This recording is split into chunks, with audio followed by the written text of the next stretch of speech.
गुरुदेव और माँ गायत्री के चरणों में कोटि कोटि नमन करते हुए, गुरुदेव को साक्षी मानते हुए आज हम जानते हैं सूक्ष्म शरीर की सामर्थ्य क्या होती है।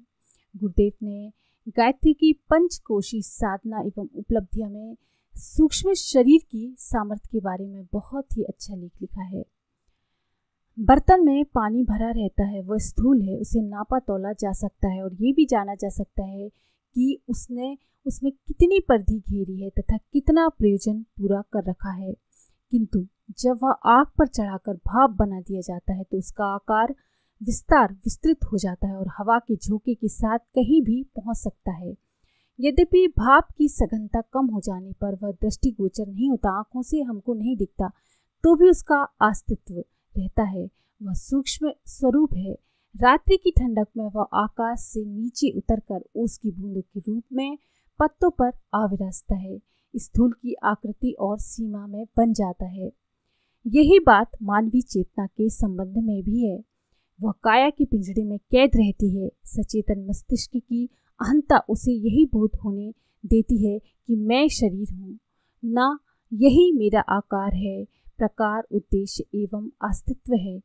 ये मान्यता जितनी सघन हो जाती है उतना ही व्यक्ति संकीर्ण स्वार्थपरता के बंधनों में बंधता जाता है।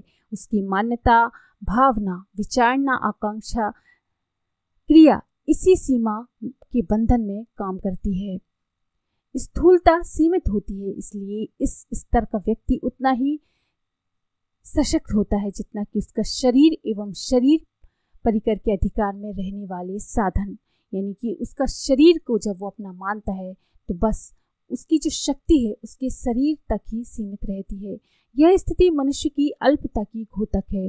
वह अपना और दूसरों का हित, अनहित इसी परिधि में कर पाता है।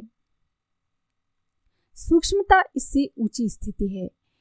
चेतना शरीर में रहती तो है, पर उस हल्की उथली बाढ़ को लांघकर बाहर भी जा सकती है। चिड़िया घोंसले में रहती तो है, पर उससे बंधी नहीं रहती। लोमड़ी अपनी मांद में रहती है, पर जब उपयुक्त अवसर होता है तभी उसमें से बाहर जहाँ चाहे वहाँ आहार, जल, धूप आदि प्राप्त करने के लिए निकल जाती है। सूक्ष्म शरीर के संबंध में भी यही बात है। वह जब भी चाहता है प्रयत्नपूर्वक बाहर निकल जाता है। ये स्थिति अनअभ्यस्त, सर्वजनीन न होने के कारण इसका अभ्यास तो करना पड़ता है, पर असंभव जैसा कुछ नहीं है। सूक्ष्म शरीर आकाश की सुविस्तृत सीमा में भ्रमण कर सकता है और उसकी उन जानकारियों को एकत्रित कर सकता है जो स्थूल शरीर की ऊंची दीवारों के कारण उसको दृष्टिगोचर नहीं होती। स्थूल शरीर उतना ही जान समझ सकता है जितना कि उसकी इंद्रियजन मस्तिष्क के अनुबंध समझने का अवसर देते हैं, यानी कि जितना उसका दिमाग और उसके आंखें, नाक, कान, मुंह ये इसको जितना दिखाएंगे, उसको समझाएंगे, वो उतना ही समझ पाएगा। लेकिन सूक्ष्म शरीर पर ये बंधन नहीं है। वह सूक्ष्म इंद्रियों से संपन्न होता है। आंख, कान, नाक, जीभ, त्वचा स्थूल शरीर के साथ लिपटा होने पर भी सूक्ष्म शरीर शब्द, रूप, रंग, गंध, स्पर्श की तन्मात्राओं के सहारे अपनी दौड़ की परिधि में बहुत कुछ देख और समझ सकता है। अतीन्द्रिय क्षमता इसी को कहते हैं। दूरदर्शन, दूर श्रवण, विचार, परिचय, संभाव्य, भविष्य आदि के संबंध में बहुत कुछ अनुभव कर सकता है। ऐसा अनुभव जिसे मात्र स्थूल शरीर की सीमा तक सीमित चेतना के लिए असंभव, अद्भुत माना जा सकता है।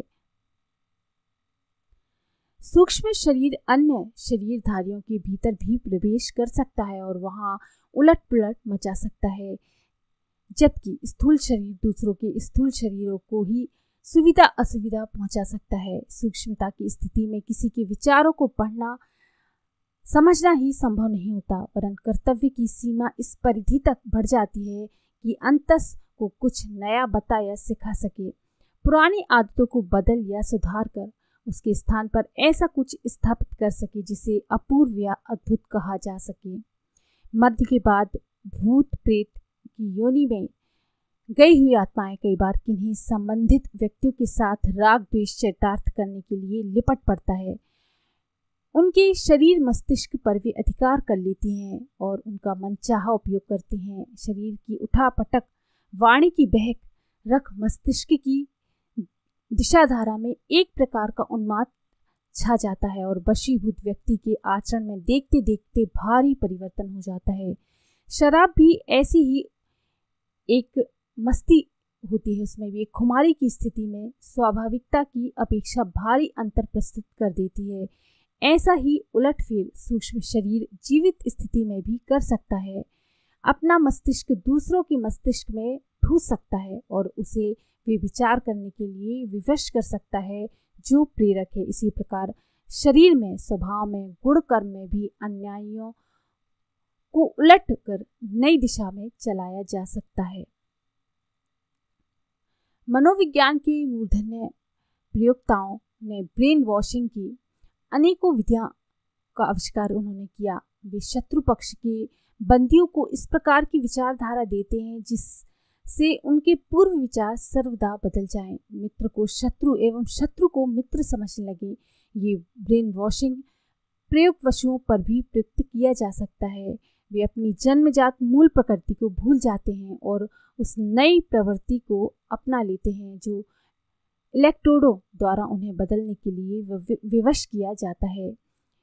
हिरण सिंह पर आक्रमण करता है और सिंह अपनी जान बचाने के लिए भागता फिरता है। चूहे बिल्लियों पर आक्रमण करके उन्हें भगा देते हैं और अपना स्वरूप विजेता जैसा प्रकट करते हैं। ये ब्रेन वॉशिंग के चमत्कार हैं, पर ये अस्थायी हैं। उतनी ही देर वह विपन्नता काम करती है जितनी देर की उनके शरीरों मस्तिष्कों पर प्रेरित विद्युत धारा का प्रभाव रहता है।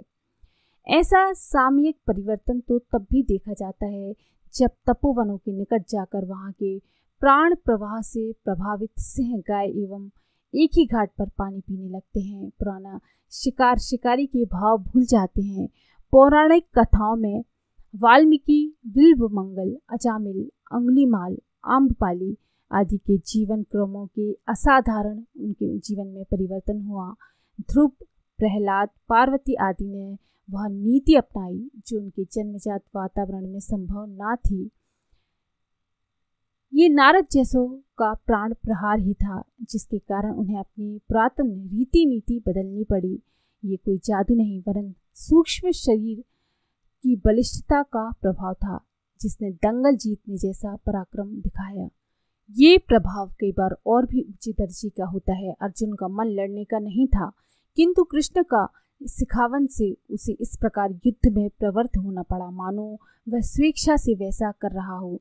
यह पूर्व स्थिति में उसने ऐसे तर्क और ऐसे तथ्य प्रकट किए थे जो प्रकट करते थे कि वह युद्ध करने की मनस्थिति में बिल्कुल भी नहीं था, पर उसे कुछ ही देर के विचार विनिमय में अपनी दिशा बदल कर बताई गई और दिशा उसको दूसरी अपनानी पड़ी।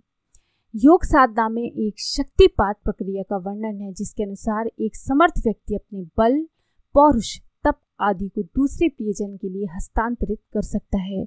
सुग्रीव अनेकों बार बाली से लड़ाई में हार चुका था, पर जब राम द्वारा उसके गले में विजय माला पहनाई गई तो उसकी स्थिति पहले की अपेक्षा सर्वदा बदल गई।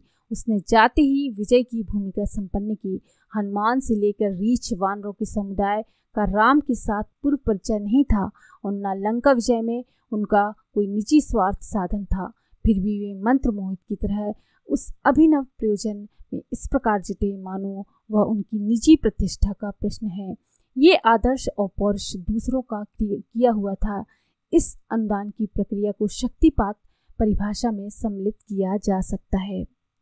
चंद्रगुप्त, चाणक्य, शिवाजी, समर्थ आदि के प्रसंग भी ऐसे ही हैं जिनमें इस तरह का कर्तव्य प्रकट हुआ जैसा कि कर्ताओं का न पौरुष था, न मन और न अभ्यास। अनुदान भी कई बार निजी उपार्जन जैसा ही काम करते हैं। भामाशाह का दिया हुआ धन राणा प्रताप के डगमगाते हुए हौसले बुलंद करने में सहायक सिद्ध हुआ। अध्यात्म क्षेत्र में ऐसे अनेकों उदाहरण हैं जिनमें समर्थ गुरुओं ने अपने शिष्यों को कहीं से कहीं पहुंचा दिया। अनगढ़ युवक नरेंद्र को स्वामी विवेकानंद की भूमिका निभानी पड़ी जिसके वे ना तो इच्छुक थे और ना योग्य, किंतु रामकृष्ण परमहंस का अनुग्रह उन्हें उस स्तर का बना सका जिसके कारण उन्हें भारतीय संस्कृति का युगदूत कहा जाता है। उन्होंने लाखों करोड़ों के अंतरंग में अश्रद्धा के स्थान पर श्रद्धा का बीजारोपण कर दिया। विवेकानंद ने अपने अनुभवों का उल्लेख करते हुए लिखा है कि जब मैं बोलने खड़ा होता था तो आरंभ में चिंता रहती थी कि क्या कुछ कह सकूंगा। जो भी बोलना आरंभ करता तो प्रतीत होता कि मस्तिष्क पर किसी दिव्य लोक से ज्ञान का वर्षण हो रहा है। जिह्वा जो बोलती थी वह भी ऐसा होता था कि मानो जीभ किसी की है और वाणी किसी अन्य की। रामकृष्ण के न रहने पर उनकी धर्मपत्नी शारदा मणि को भी क्षमता और प्रकृति ऐसी हो गई थी जिससे भक्तजनों को वह अनुपस्थिति गुरुदेव की उनके आखिरी नहीं। परामनोविज्ञान के शोधकर्ताओं ने संसार में ऐसी अनेक घटनाएं ढूंढ निकाली जिनमें किसी अशिक्षित के मुंह से आवेश की स्थिति में अपरिचित भाषाओं में उच्च स्तरीय प्रवचन होते हुए सुने गए। कई वैज्ञानिकों कलाकारों ने अपने अनुभव बताते हुए लिखा है कि उनका मार्गदर्शन और प्रशिक्षण किन्हीं अदृश्य दिव्य आत्माओं द्वारा हुआ। थियोसॉफी के जन्मदाताओं में से मैडम ब्लेवेट्स्की और सर ओलिवर लॉज को भी ऐसे ही अदृश्य सहायकों की आश्चर्यजनक दिव्य सहायताएं प्राप्त होती रहीं। ये सूक्ष्म शरीर की क्षमता का प्रभाव परिचय है जिसे गहराई में उतारने वाले अभ्यासी भी उपलब्ध कर सकते हैं। तो हमारे सूक्ष्म शरीर में कितनी अनंत संभावनाएं हैं, कितने शक्तियां हैं, इसको अगर हम ढूंढें, कोशिश करें तो हम भी जगा सकते हैं। ये गुरुदेव का कहना है। अगर आपको ये जानकारी पसंद आई तो प्लीज़ लाइक करें, शेयर करें, सब्सक्राइब करें मेरे चैनल।